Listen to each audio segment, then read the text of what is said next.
Ouça agora o Mundo Agro Podcast. Saiba tudo sobre o agro, informações, novidades e muito mais. Mundo Agro Podcast, para ouvir onde estiver.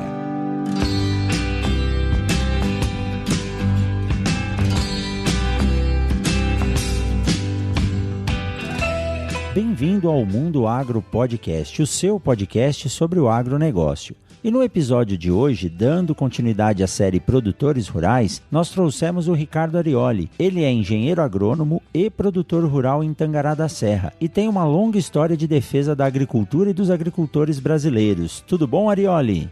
Boa noite, Rogério. Um prazer estar aqui com vocês, né? A gente precisa, com certeza, melhorar essa comunicação do agro entre os atores do agro e também fora do agro. A sociedade urbana que muitas vezes não entende direito o que acontece, né, nas propriedades rurais. Então, todas essas ferramentas agora de podcast são muito bem-vindas e vai ser um prazer a gente conversar com vocês aqui. É isso aí, eu concordo plenamente. E para completar o time, vou chamar o meu amigo Gustavo Avelar, que também está conosco. Boa noite, Gustavo, tudo bem? Boa noite, Rogério. Fala, galera do Agro. É muito bom estar aqui com vocês, gravando mais um episódio. Prazer em conhecer Ricardo Arioli. Eu tenho certeza que vai ser um episódio fantástico. Valeu, Gustavo. Obrigado pela participação aí. É isso aí. Então vamos começar esse bate-papo, Arioli. E para começar, eu já vou dizer que sou seu fã. Sempre lhe acompanhei nas atividades aí em prol da agricultura brasileira, no Brasil e fora do Brasil. E eu acho muito interessante a forma com que você passa para o público, principalmente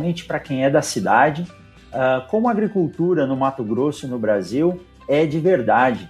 Muitas vezes nos condenam, achando que nós somos os verdadeiros vilões, mas na minha opinião nós estamos salvando a população aí. Então a ideia hoje é a gente bater esse papo com você, você traga um pouco dessa sua história, dessa expertise na produção agrícola no Brasil, falar um pouquinho dessa evolução da tecnologia, o que era a agricultura que nós fazíamos há 15, 20 anos atrás, principalmente quando começou aqui a agricultura no Mato Grosso, e tudo isso que nós temos hoje à nossa disposição.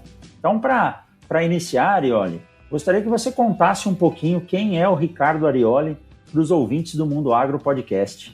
Então, o Ricardo Arioli é um engenheiro agrônomo, né, formado em Santa Maria, no Rio Grande do Sul, em 1981. Meu Deus do céu, o tempo passa muito rápido. O meu pai era produtor rural aqui no Rio Grande do Sul, eu estou no Rio Grande do Sul nesse momento, né, ele era produtor rural ali perto de Erechim, foi o primeiro produtor rural da família, né, nossa primeira geração foi o nosso pai. Também era engenheiro agrônomo, formado na Universidade Federal do Rio Grande do Sul. E o meu irmão, meu único irmão, o Rogério, seu xará, também é engenheiro agrônomo formado na Universidade de Passo Fundo. O pai lá pelos anos 80, quando a gente estava... Ele viu que os dois filhos estavam fazendo agronomia, tinha essa oportunidade de explorar o Centro-Oeste. O Centro-Oeste era bastante comentado, né? E nós começamos a fazer visitas ao Centro-Oeste com o pai nas férias, né? E acabamos comprando. O pai tinha uma reserva financeira ali com soja, né? Nos anos 70, foram anos muito interessantes, final dos anos 70, né? E acabou comprando uma fazenda para nós em Goiás, em Jataí. Nós escolhemos a fazenda, meu irmão e eu, e nós escolhemos a fazenda errada. Era uma fazenda pequena para o porte das fazendas do Centro-Oeste, era uma fazenda para gado de leite.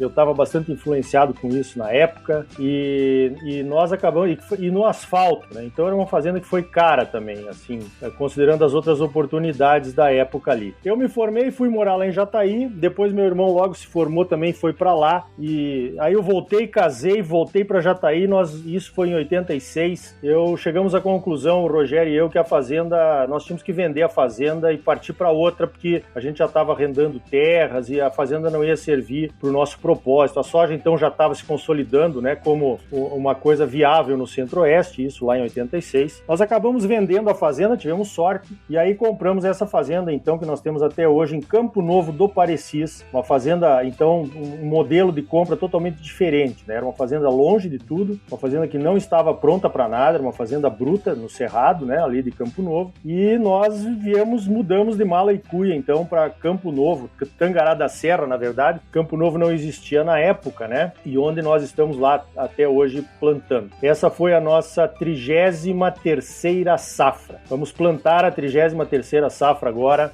em setembro, né?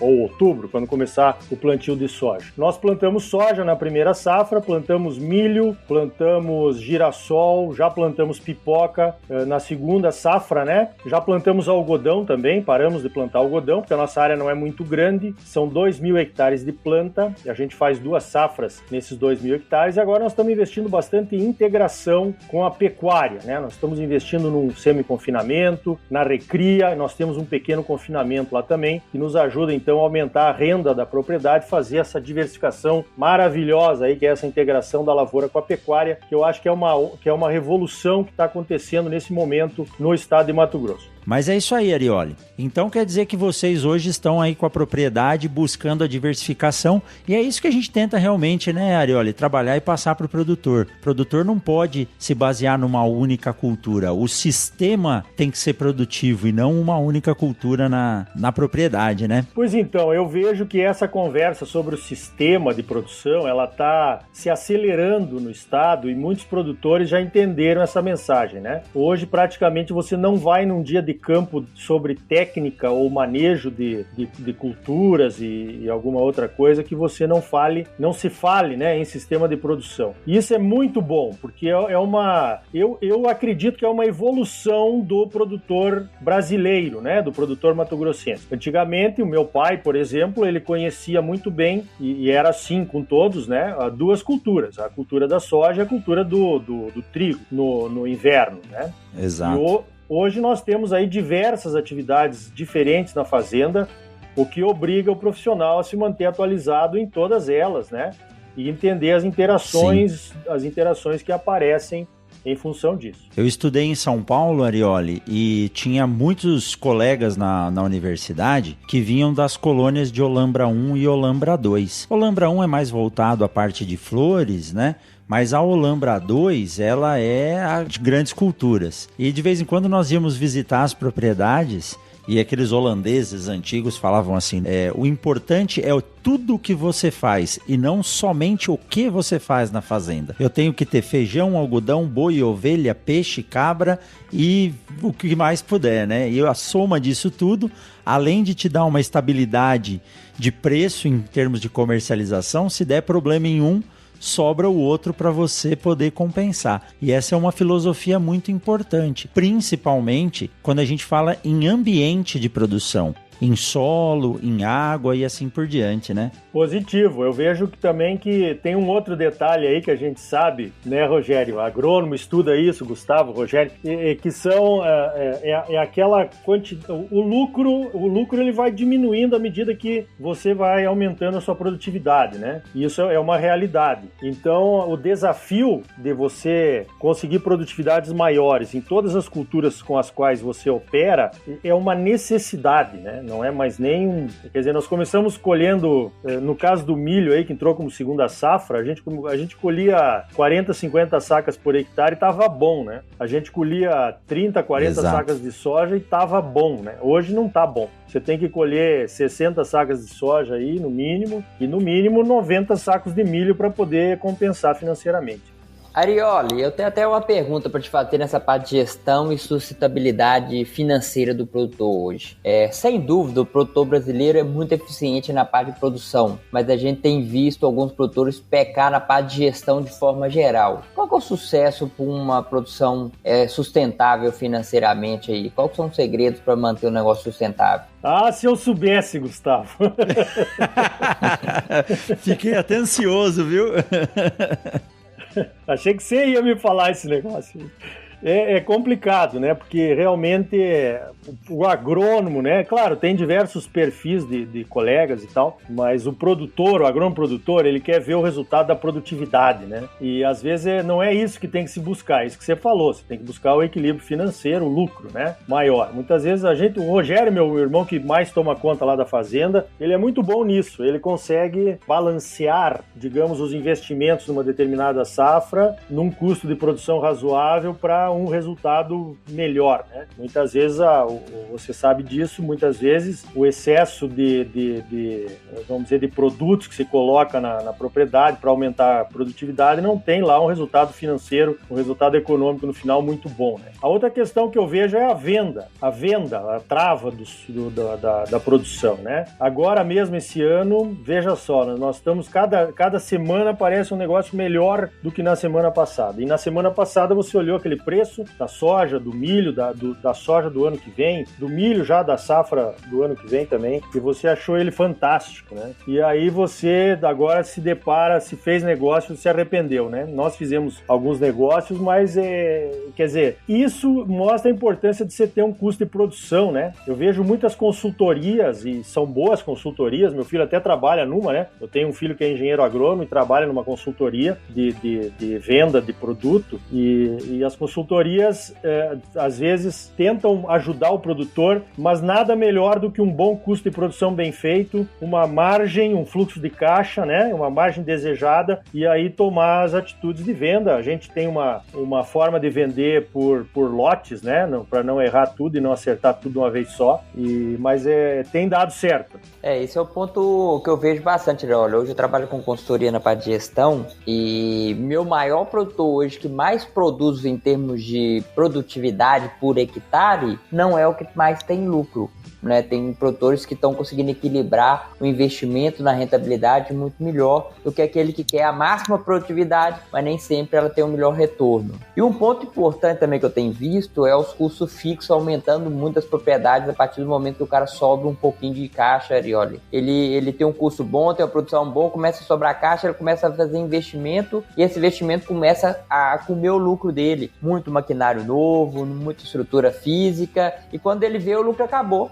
Olha, isso é um ponto interessante mesmo, viu, Gustavo? Quando chegamos aqui em 87, né, já em 88, logo na segunda safra, a gente fez um investimento num secador. Não conseguimos fazer os silos na época, porque estava começando ainda, mas botamos um secador. Fez toda a diferença para nós, a gente secar a soja na propriedade e conseguir vender ela padronizada e até posta na propriedade, né? Às vezes o cara vinha ali e carregava nas moegas, a gente tinha um sistema de moegas. E agora, quase 30 anos depois, né? Na verdade, mais de 30 anos, desculpa, as coisas vão se acabando, né, cara? O secador aqui ele já não dava conta, então tivemos que investir num outro. Aí você faz a conta do silo, precisa botar mais um silo, porque nós não tínhamos a segunda safra do milho, as produtividades do milho estão aumentando, aí se você quer segurar um pouquinho para vender num preço melhor, você tem que ter, num determinado momento, você tem que ter soja e milho armazenados na propriedade. Aí o maquinário, né? O maquinário também é uma coisa, o custo é muito caro, o preço, né? É muito caro das máquinas, plantadeiras, pulverizador, manutenção, é um dos custos maiores que nós temos na fazenda, mas é o tal do negócio, né, Gustavo? Se você tá na chuva é para se molhar. Então, nós já tivemos uma época da vida, da nossa fase aí, que a gente não renovou o maquinário. Teve um dia que eu e o Rogério tava lá na fazenda e olhamos para aqueles troços, tudo caindo aos pedaços, bicho. Eu digo, Rogério, não dá mais, cara, não vai ter jeito, né? Vamos investir. E é uma questão de fazer conta, né, Gustavo? É essa questão aí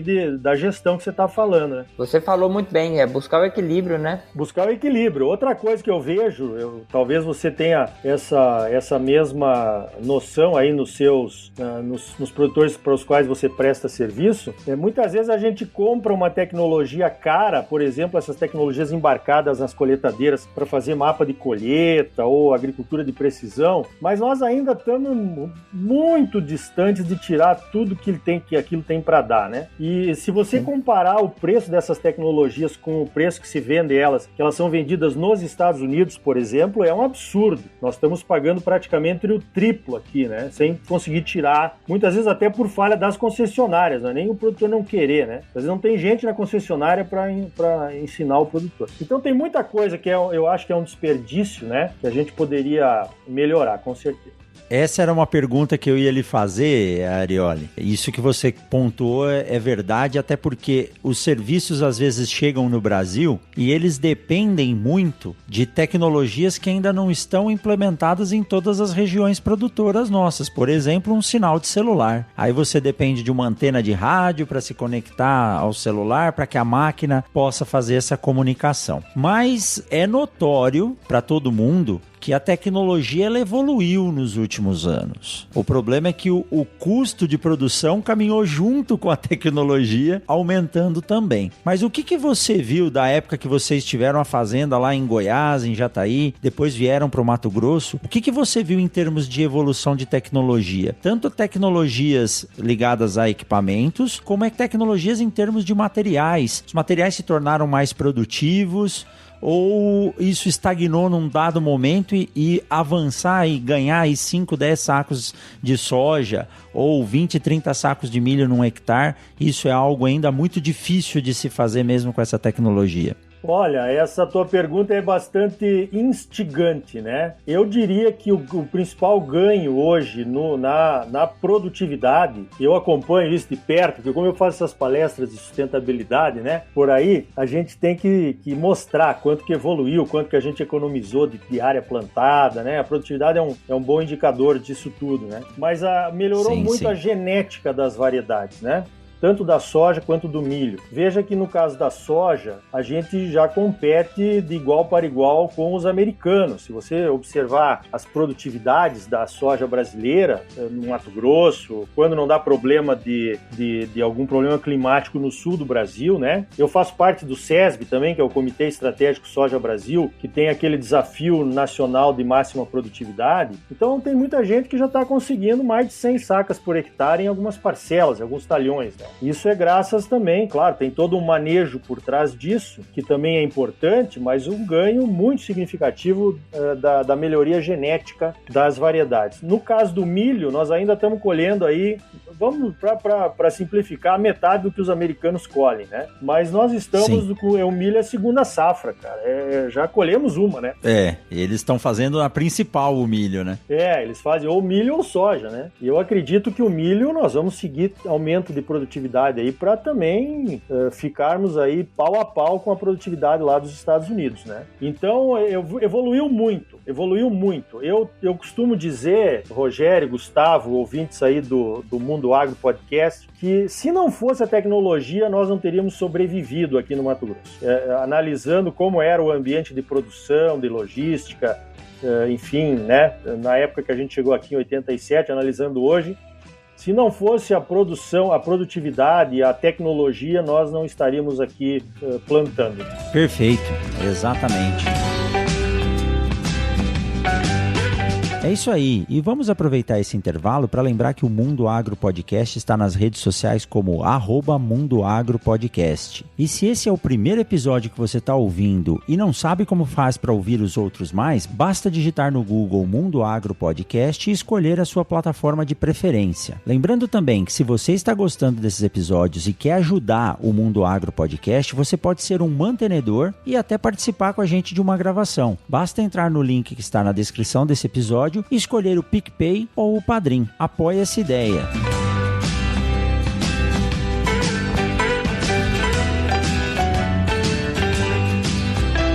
Eu tenho uma pergunta, Arioli, mudando um pouco de assunto aqui. Você citou que você geralmente faz as palestras mostrando o quão sustentável pode ser e é a agricultura brasileira. E a gente sabe que em algumas regiões do planeta, mas principalmente nos Estados Unidos, eu já visitei áreas lá, onde o produtor tinha uma área dentro da fazenda, uma porção, um talhão, que estava com um processo de degradação, e aí o fiscal do condado lá vinha na fazenda dele, demarcava a área que estava com um problema de erosão ou algo parecido e falava, olha, aqui você não pode produzir mais, nós temos que diminuir esse problema. Entretanto, a sua renda com esses 100 hectares, por exemplo, nos últimos 10 anos foi de tanto, nós vamos lhe pagar esse valor para que você mantenha essa área a partir daqui preservada e o problema não evolua. E a gente não consegue ver isso no Brasil. Como que está essa questão dos ativos ambientais no Brasil? Porque o produtor brasileiro, eu tenho tranquilidade de dizer que é o maior ecologista do planeta, né? Porque para preservar 80% da sua área e produzir só em 20%, ele é um dos maiores preservadores. Como que está a evolução dessa história dos ativos ambientais aqui no Brasil, nas propriedades rurais? Boa pergunta, Rogério. Obrigado. Em primeiro lugar, uma observação. Nada como ter dinheiro, né? Os americanos americanos têm dinheiro. Outra coisa, apesar deles terem uma agricultura pujante,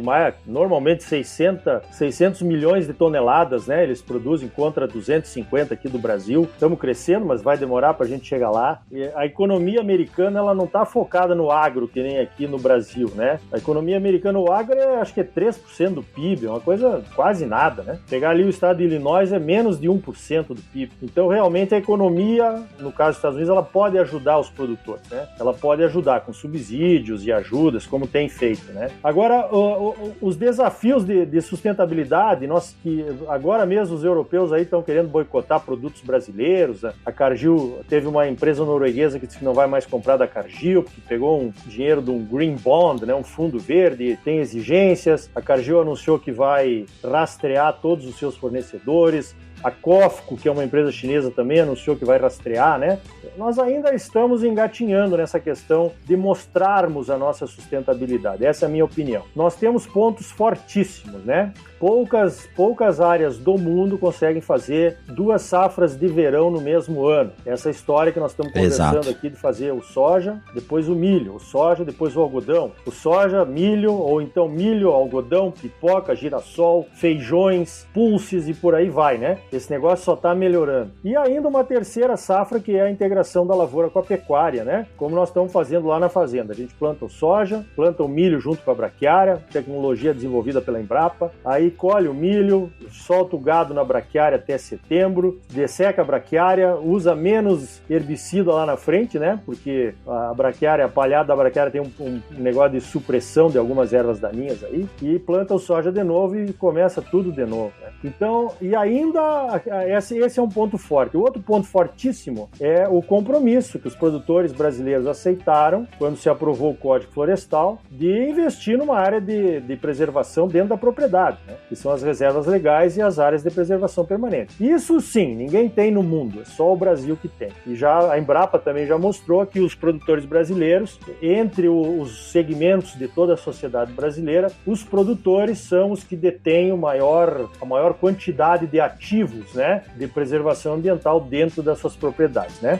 Para você ter uma ideia, Rogério, Gustavo, eu fiz uma conta lá da fazenda, a nossa reserva legal são 580 hectares, ok? É os 20% dos 2.800 hectares que a nossa fazenda tem no total, né? 580 certo. Hectares de reserva legal. Se isso valesse, em termos de terra para vender, valesse 20% do que vale a terra pronta para produzir soja, né? Essa que está fazendo as 3 safras aí, nós investimos, a minha família orgulhosamente investiu $1,5 milhão em preservação ambiental, certo? Eu não tenho $1,5 milhão fora da fazenda em algum outro investimento. Não estou reclamando da vida, mas orgulhosamente nós temos $1,5 milhão investido em preservação ambiental. Então, outra coisa, o produtor mato-grossense brasileiro, quando ele vai numa trade para vender soja ou vender gado, qual é a primeira pergunta? Não é você tem gado para vender, quanto é que você quer para o seu gado? Você tem soja para vender, quanto é que você quer pela sua soja? Não é essa. A primeira pergunta é, você tem CAR? Você tem cadastro ambiental rural? Então, primeiro você tem que provar que você fez um investimento em proteção ambiental para ser produtor no Mato Grosso. Se você não tiver isso, ninguém vai comprar sua produção, o banco não vai te prestar dinheiro. Então, nós temos que começar a mostrar isso aí, né? Eu fico indignado quando vem essas propostas de boicote a produtos brasileiros de fora, porque é gente que não conhece a nossa realidade, ou maliciosamente deturpa as informações que leva lá para a Europa, né, que são os principais reclamantes aí da nossa situação. Eles precisam conhecer. É uma generalização que acontece muito, Arioli. Eles pegam um caso e considera todo mundo no mesmo balaio, né? Sim, e outra coisa, quando o cara boicota um produtor que está dentro da legalidade, eu não vou mais comprar soja do Mato Grosso. O que eu tenho que ver com o desmatamento da Amazônia? Lá em Campo Novo do Parecido. Ele leva todo mundo no mesmo barco. O que eu posso fazer? Me mudar para a Amazônia e ficar mostrando? Ele já tem o satélite. Só aquele cara ali tá desmatando, sabe? Então não é assim, né? Eu acho que eu até estava escrevendo um negócio essa semana aí. Eu acho que tem que mudar essa abordagem da Europa. A Europa, ela tem que entender o que está acontecendo aqui, né? Seja de uma forma... Até a minha entrevista com o Tejon aí no Momento Agrícola da semana passada foi vamos provocar os sábios aí da comunicação, né? Porque nós estamos pecando nisso e o povo está vindo com pedras na mão quando deveriam vir com muito obrigados. Essa que é a questão. Se você terceiriza a preservação ambiental, que é o que os europeus estão tentando fazer, porque eles não têm mais as florestas, e a gente respeita a história, não vamos respeitar a história dos europeus, né? Cada um, na sua época, fez o que precisava ser feito, mas a gente precisa de reconhecimento também. Porque, aliás, né, só comando e controle, punição e não te compro e tu não me vende e não te dou dinheiro, faz 30 anos, isso vem acontecendo desde o governo Fernando Henrique. E o pessoal teve em todos os governos passados, né, tiveram todas as condições de zerar o desmatamento ilegal no Brasil. Então eu acho que tá na nossa hora de perguntar, né, por que o desmatamento não zerou? Eu acho que nós temos que parar de botar o chapéu quando se fala em desmatamento da Amazônia e devolver a pergunta, né? Olha, eu tô fazendo a minha parte, agora por que o desmatamento ilegal não parou ainda? O que faltou? Vocês estão há 30 anos tentando, não tô falando de nenhum governo especificamente, esse negócio, na minha opinião, começou no Fernando Henrique Cardoso. Então eu acho que tá na nossa hora de cobrar também a posição, né? Porque muitas vezes a gente coloca o chapéu e fica condenando os europeus, mas nós temos que nos juntar, fazer uma comunicação melhor, né, sobre isso. E você colocou um ponto importante aí, que é o desmatamento ilegal, né? Porque tem muita gente que tem áreas que podem abrir e ele também tá caindo no balaio como se fosse uma coisa errada a fazer, né? Exatamente. Esse extra legal aí que as ONGs também colocam muitas vezes, não, você não pode, se você, nem na moratória, né?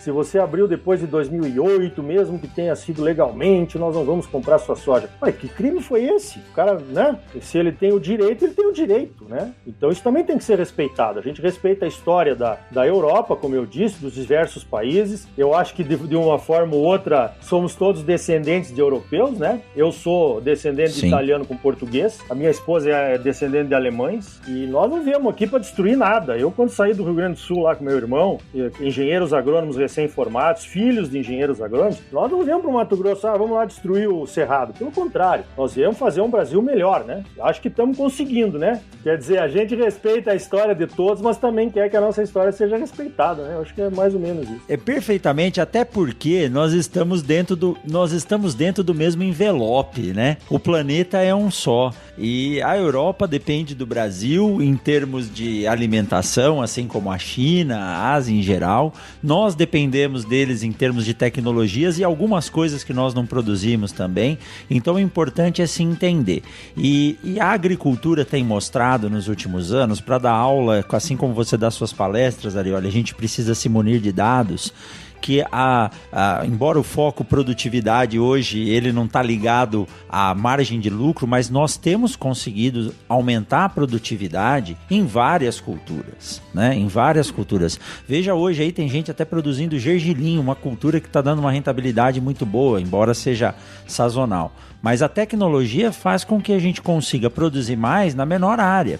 Eu já citei, eu tenho um amigo em Brasília, o Bruno Gilioli, e o pai dele é melhorista, João Gilioli, e ele de vez em quando manda umas fotos de soja lá, 100, 110 sacos por hectare. Então, nós não estamos dizendo que todo mundo precisa produzir 110 sacos, mas é possível, né? É possível. Então, esses torneios da SESB nos mostram o quanto que a gente pode produzir e a possibilidade que nós temos. Então, isso é tecnologia. O produtor realmente não precisa abrir área de forma desnecessária, mas o custo que você citou aí para manter os seus 580 hectares de floresta, porque ninguém vai cuidar daquilo para você. Você tem que cuidar para que não pegue fogo, você tem que cuidar para que ninguém invada ou tire uma árvore dali de dentro.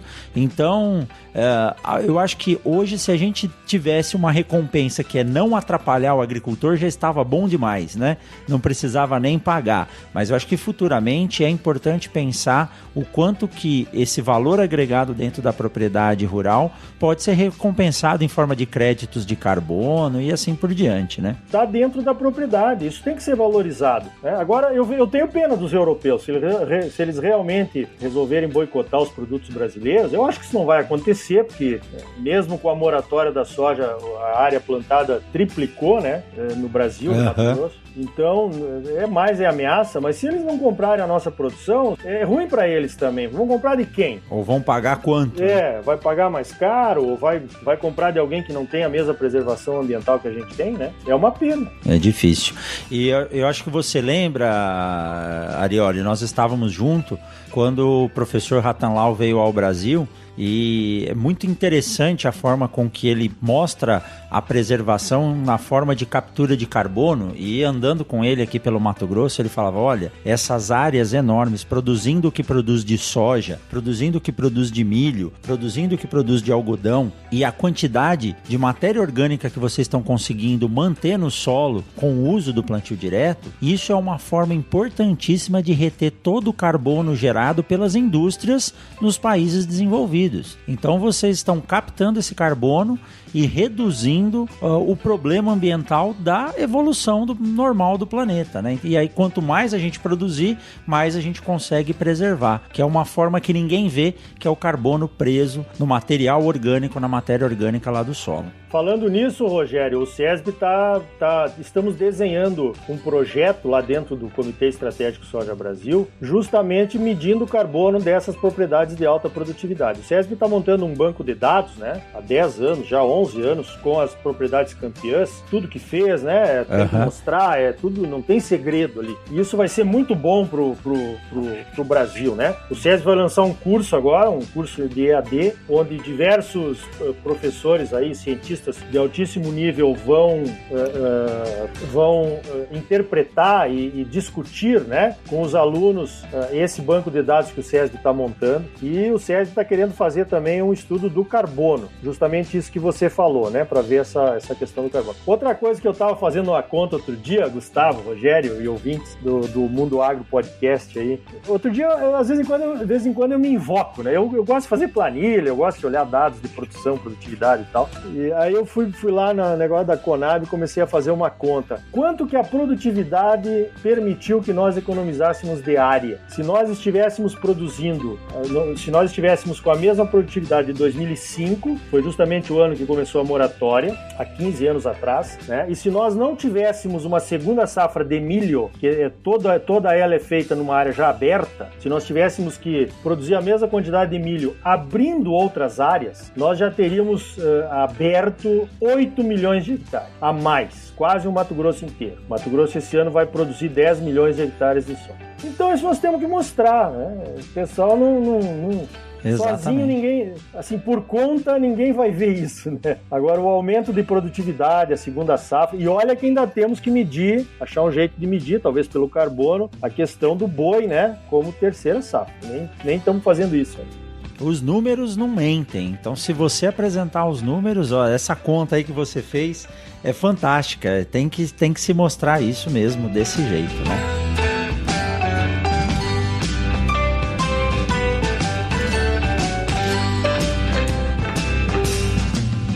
Arioli, mudando um pouco de assunto aí, você é produtor rural, envolvido nas associações, no CESB, que é uma entidade extremamente importante, e também tem um canal de comunicação falando do agro. Como é que surgiu isso tudo? Cara, deixa eu contar para vocês então.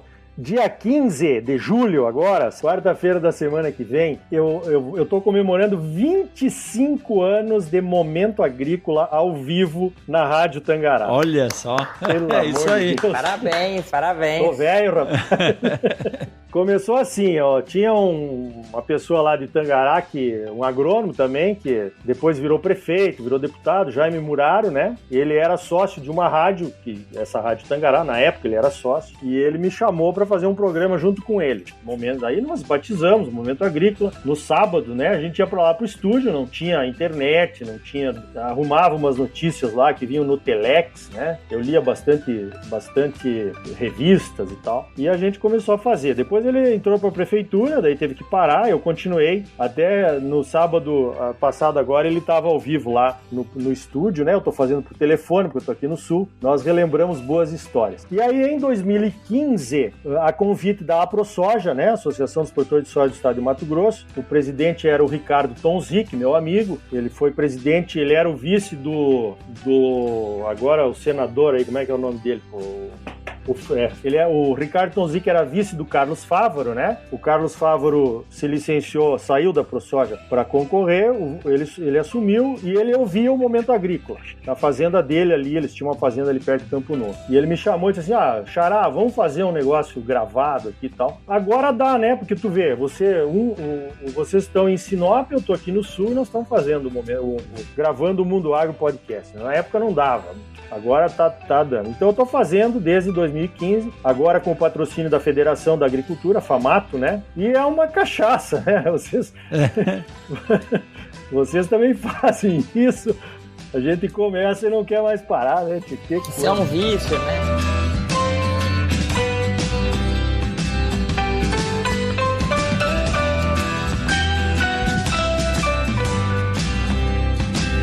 Arioli, você sempre teve à frente dos seus companheiros produtores rurais nas associações, né? E hoje nós vemos um trabalho muito bom, muito bonito e bem feito, através da CNA, da FAMATO e principalmente do Senar. Eu sou professor, então a parte de instrução e educação é algo que me fascina.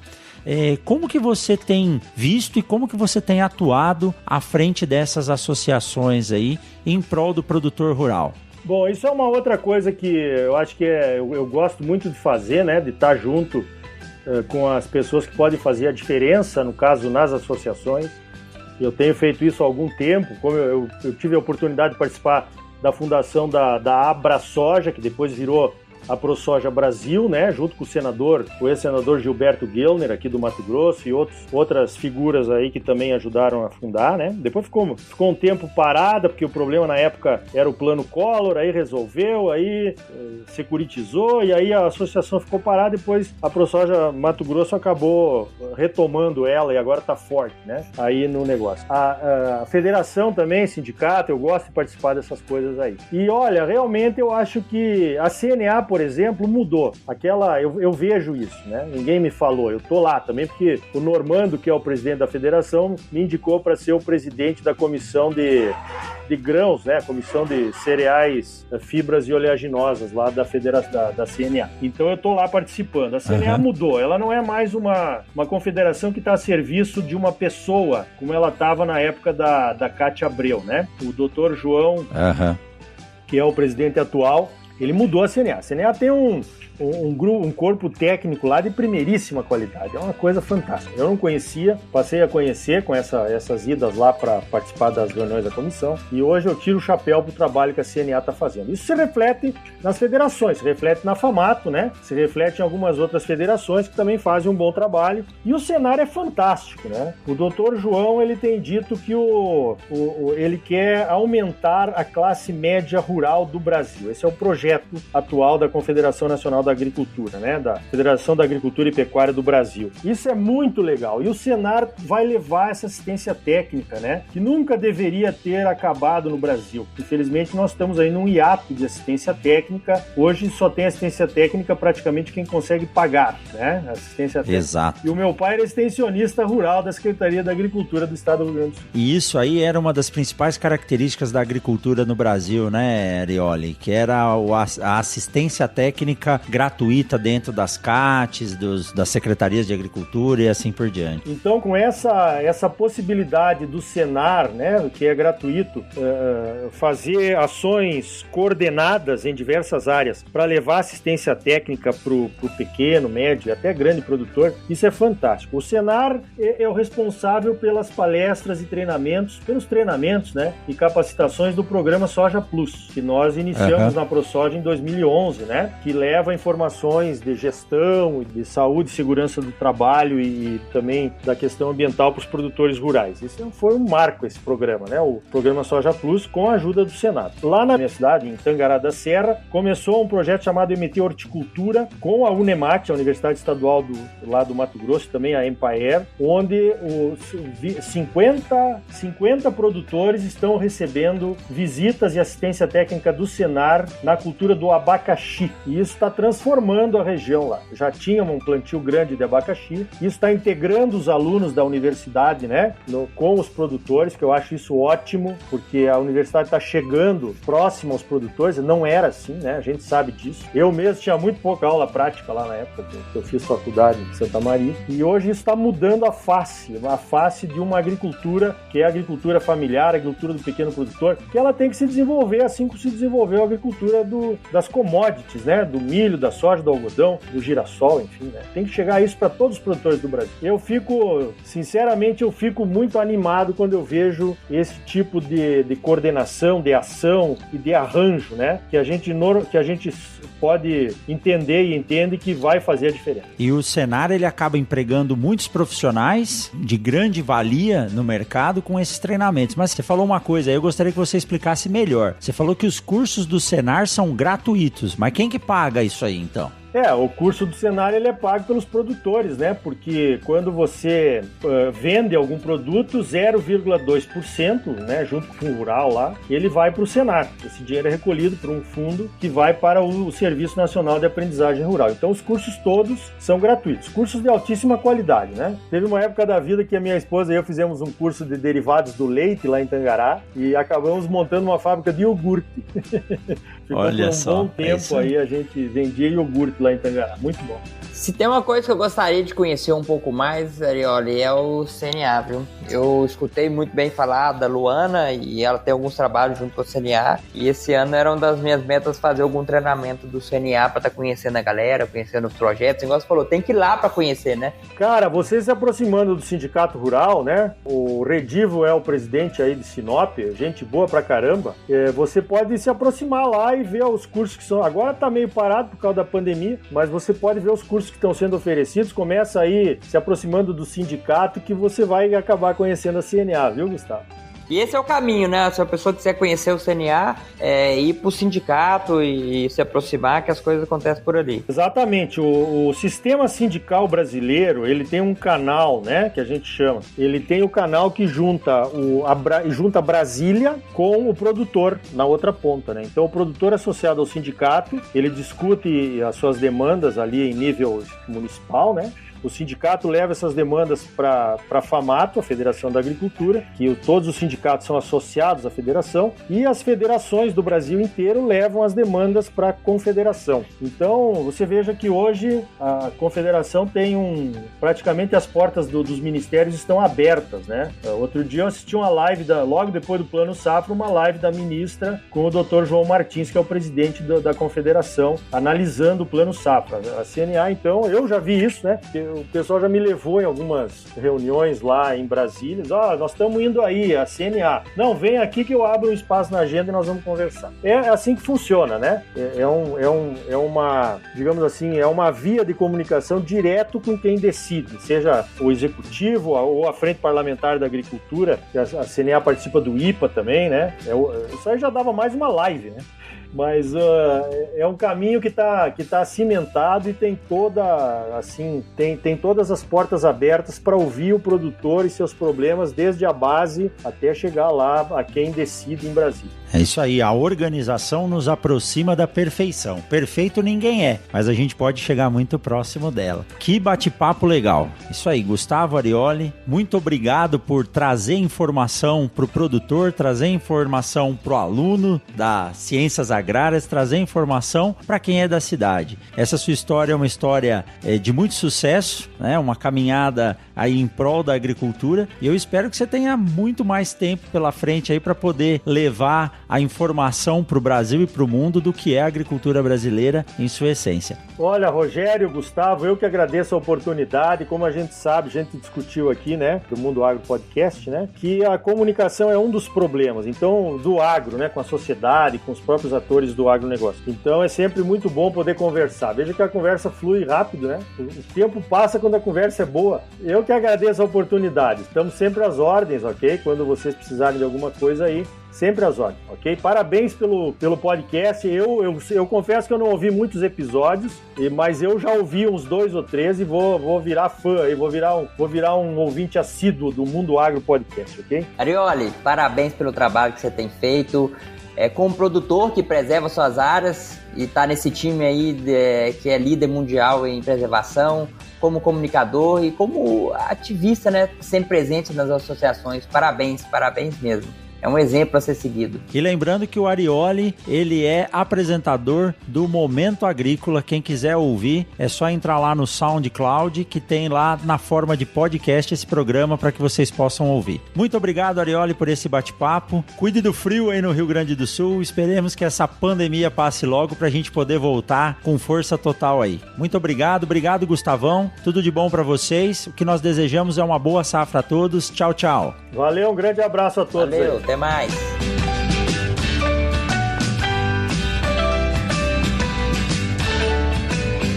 Mundo Agro Podcast, para ouvir onde estiver.